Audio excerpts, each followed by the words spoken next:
YCP మాజీ MLA Dwarampudi Chandrasekhar రెడ్డికి ఉచ్చు బిగుస్తుంది. కాకినాడ పోర్టు ద్వారా అక్రమ బియ్యం రవాణా, డ్రగ్స్, గంజాయి అంతా ఆయన కనుసన్నల్లోనే జరుగుతుందని విమర్శలున్నాయి. ఈ మేరకు ద్వారంపూడి టార్గెట్గా డిప్యూటీ సీఎం పవన్ కళ్యాణ్ చర్యలు తీసుకునేందుకు సిద్ధమైనట్లు తెలుస్తుంది. అక్రమ ఆర్థిక మూలాలను దెబ్బతీసేందుకు చర్యలు చేపట్టినట్లు సమాచారం. మంత్రి నాదెండ్ల మనోహర్ అక్రమ బియ్యం రవాణా వ్యవహారంపై ఆరా తీసినట్టు సమాచారం. దీనిపై సిఐడి విచారణకు ఆదేశించే అవకాశం ఉంది.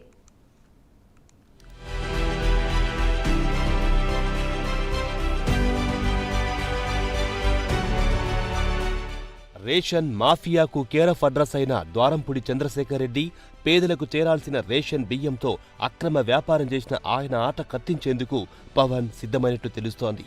అధికారంలో ఉన్నప్పుడు కాకినాడ మాజీ ఎమ్మెల్యే ద్వారంపూడి చంద్రశేఖర్ రెడ్డి అక్రమాలకు, అరాచకాలకు అడ్డు అదుపు లేకుండా పోయాయి. ఆయన రేషన్ దందాపై విపక్ష పార్టీల నేతలు పోరాటాలు చేసినా బాధితులను పట్టించుకున్న వారే లేరు. ఎదిరించిన వారిని బెదిరిస్తూ పబ్బం గడుపుకున్నారు. ఇప్పుడు పరిస్థితి మారింది. రాష్ట్రంలో ఎన్డీఏ గవర్నమెంట్ అధికారంలోకి వచ్చింది. ఓడిపోయిన ఆయనలో మార్పు రాలేదు. తానింకా అధికారంలో ఉన్నట్టుగానే అటు ప్రజలపైన, ఇటు అధికారులపైన వీరంగం చేస్తున్నారు.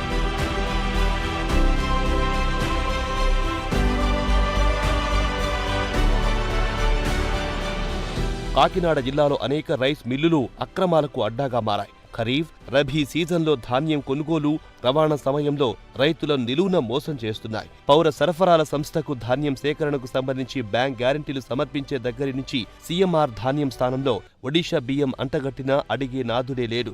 కాకినాడ జిల్లాలో ఎన్నో ఏళ్లుగా రైసు మిల్లులకు ద్వారంపూడి కుటుంబమే జిల్లా అధ్యక్షులుగా కొనసాగుతోంది.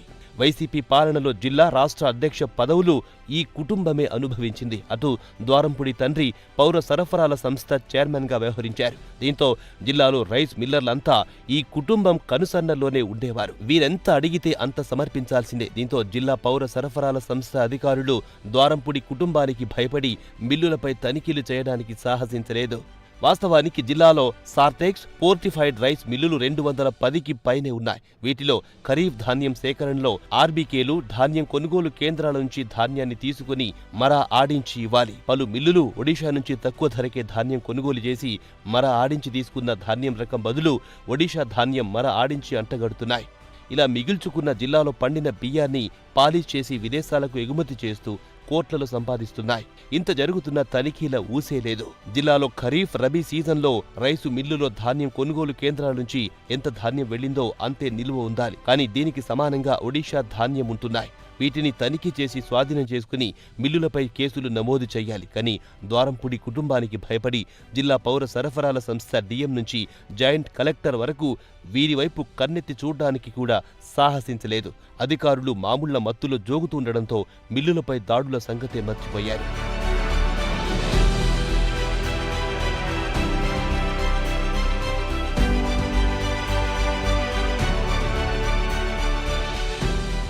రేషన్ బియ్యం కాకినాడ జిల్లాలో ద్వారంపూడితో పాటు ఆయన కుటుంబం ఆశీస్సులున్న పలు మిల్లులో యథేచ్ఛగా రీసైక్లింగ్ జరిగిపోతోంది. అధికారులు ఏ మిల్లు వైపు కన్నెత్తి చూడలేదు. దీంతో అనేక మిల్లుల్లో రేషన్, ధాన్యం దందా యథేచ్ఛగా జరుగుతోంది. కొన్ని మిల్లులు నిబంధనల ప్రకారం వ్యవహరించినా ద్వారంపూడి కుటుంబాన్ని కాదని మిల్లులు నడిపించే పరిస్థితి లేదు. గట్టిగా ప్రశ్నిస్తే అధికారుల ద్వారా దాడులు లేదా ధాన్యం సేకరణ నుంచి తప్పించడం చేస్తారనే భయంతో నడుస్తున్నాయి. ఇప్పుడు కూటమి ప్రభుత్వం అధికారంలోకి వచ్చిన నేపథ్యంలో పౌర సరఫరాల శాఖ మంత్రిగా నాదెండ్ల మిల్లర్లతో సమీక్ష నిర్వహించారు. ఈ నేపథ్యంలో మిల్లర్ల అక్రమాలపై గట్టిగా ప్రశ్నించడంతో పాటు నిబంధనలు, మోసాలకు పాల్పడే మిల్లులను సీజ్ చేసేలా ఆదేశాలు జారీ చేశారు. జిల్లాలో మిల్లులపై ద్వారంపూడి కుటుంబం పెత్తనం ఉన్నంతకాలం రేషన్ బియ్యం మాఫియా, ధాన్యం కొనుగోలులో మిల్లుల మాయాజాలం ఆగే పరిస్థితి లేదని అధికారులు చెబుతున్నారు. మిల్లర్లకు రావాల్సిన బకాయిల్లో ద్వారంపూడి కుటుంబం కమిషన్లు భారీగా కొట్టేసింది. బిల్లులు ఇప్పించే పేరుతో పర్సెంటేజీలు బాధేసి కోట్లలో ఆర్జించిందని మిల్లర్లే లబోదిబమంటున్నారు.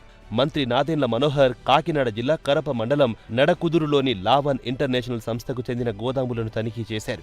గోదాములోని పీడీఎస్ రైస్ను పాలిష్ పట్టించినట్లు గుర్తించిన మంత్రి రికార్డులను తనిఖీ చేశారు.